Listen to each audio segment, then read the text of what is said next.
Welcome to SV Union School and Junior College presentation, Standard 10, Subject English, 3.3, Stephen Hawkins.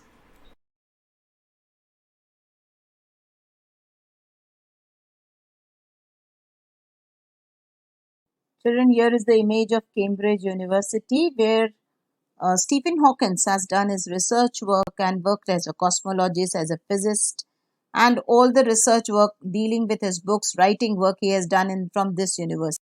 Here is the image of Cambridge University where he has works as a physics professor. Continuing with Stephen Hawkins, he is a British scientist, professor, and author who has done groundbreaking work in physics and cosmology, and whose books have helped to make science accessible to everyone. At the age of 21, while studying cosmology at the University of Cambridge, he was diagnosed with amyotrophic lateral sclerosis, that is ALS. Part of his life story was depicted in 2014 film The Theory of Everything, which is the title of his book also. Over the years, Stephen Hawkins has written or co-written a total of 15 books. A few of the most noteworthy included in 1988, Hawkins catapulted to international provinces with the publication of A Brief History of Time. The short informative book became an account of cosmology for the masses and offered an overview of space and time, the existence of God and the future. Children, the meaning of amyotrophic lateral sclerosis is a type of a disease. It affects the nervous system and eventually completely paralyzes the voluntary muscles. The meaning of catapulted means launched, and prominences means famous. Masses means a large number of body. So what does this says? The cosmology what he studied at the Cambridge University was during his lifetime he wrote and co-wrote around 15 books, and the most noteworthy was among them were The Grand Design, The Universe in a Nutshell, and The Theory of Everything, which is the also title of the movie based on his life, which was released in 2014. In 1988, he published a book, A Brief History of Time. It was a short informative book which became an account of cosmology of masses. Now, masses means here the children, people who were interested in studying cosmology. It was a very important book for them. It also talked about the space and time existence and also the existence of God and what future holds for the universe.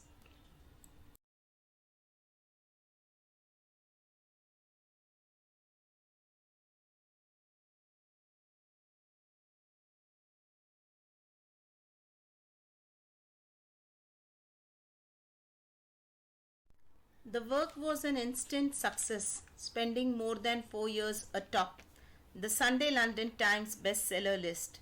Since its publication, it has sold millions of copies worldwide and been translated into more than 40 languages.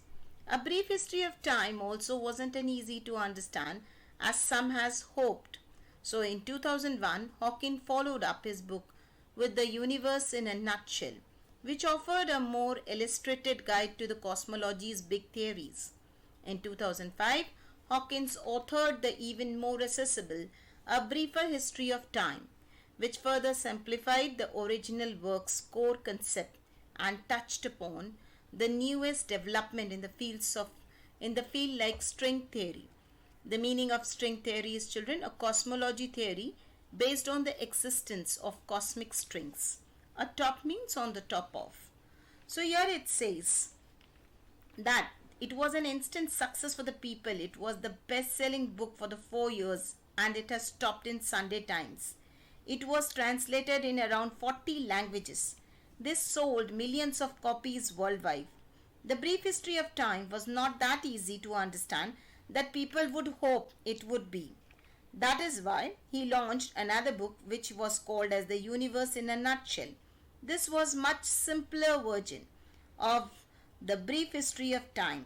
But later, in 2005, Hawkins then published one more book which was called A Briefer History of Time.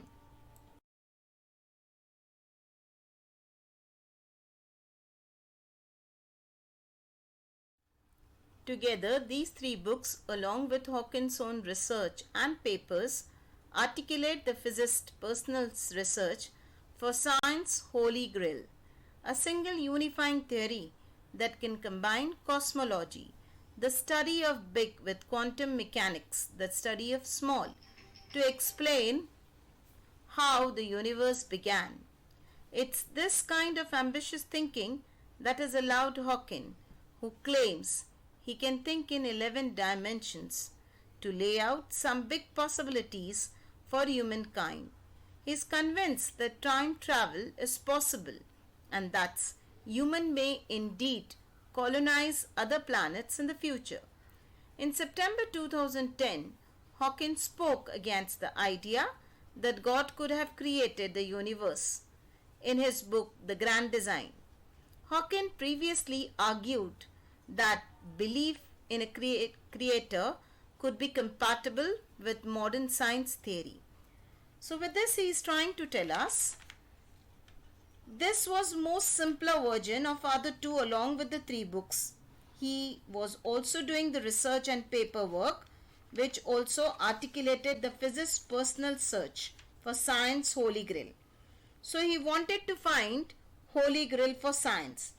Children, holy grail means here the ultimate thing he wanted to find, the ultimate formula which can be applied on anything. So basically he wanted to find out unifying theory that can combine cosmology with quantum mechanics, the study of big with the small, to explain how universe began. So with a single formula one can understand how the universe began, how it is working now and how it will be end. That was his dream, to find a single theory or single formula.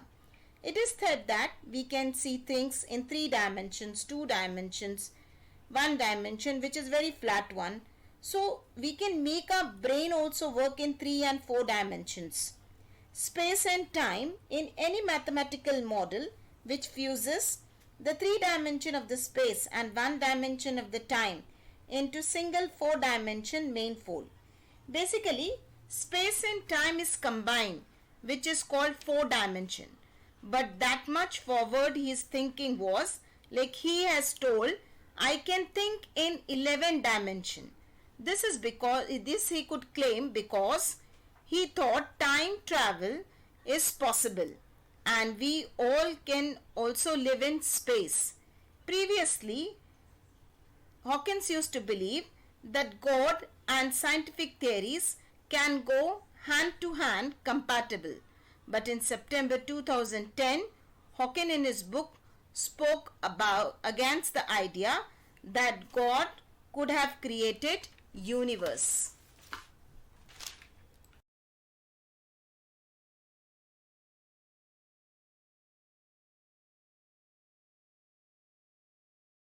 Continuing further, children, Hawkins, his new work, however, concluded the Big Bang was the inevitable consequence of the laws of physics and nothing more. Because there is a law such as gravity, the universe can and will create itself from nothing. Hawkins said, spontaneous creation is the reason. There is something rather than nothing. Why the universe exists, why we exist. The Grand Design was Hawkins' first major publication in almost a decade. Within his new work, Hawkins set out the challenge to Sir Isaac Newton's beliefs that the universe had to have been designed by God, simply because it could not have been born from the chaos. It is not necessary to invoke God to light the blue touch paper and set the universe going, Hawkins said. So from his Big Bang theory, what Hawking is trying to tell us is that Hawking in his book spoke about against the idea that he was totally against the God. God has created the universe. This idea is he was totally against that. He went against the God, and he, in that way only, he challenged the idea of Sir Isaac Newton.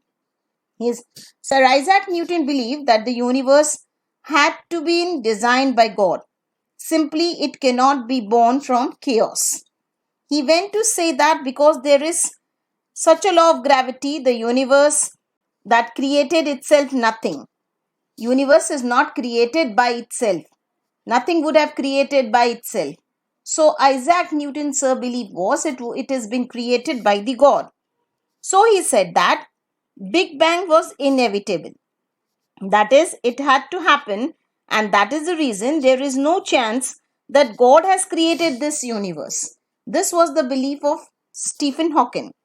He spoke that spontaneous creation is the reason that something rather than nothing, why the universe is here on which we exist, why we exist.